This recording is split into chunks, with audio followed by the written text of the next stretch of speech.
আমার ছেলে, আমার ছেলের 11 বছর, আমার ছেলের নাম আরিয়া, ক্লাস 4-এ পড়ে আমার সন্তান, বাংলা ভাষাতে পড়ে।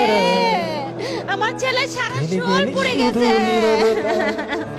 যার চলে যায় সেই বোঝে পুড়ে গেছে, বিচ্ছেদে কি যন্ত্রণা, চুলটিও পুড়ে যার গেছে। চলে যায় সেই বোঝে আপনারা কখন জানতে পেরেছেন বা কিভাবে জানলেন?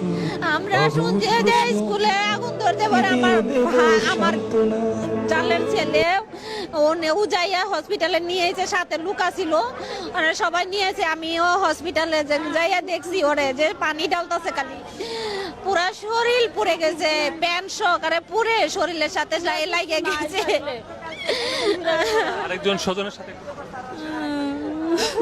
কি বলবো, দোয়া করেন সবাই যাতে আমাদের ছেলে সুস্থ হয়, বলার মতো ভাষা নেই।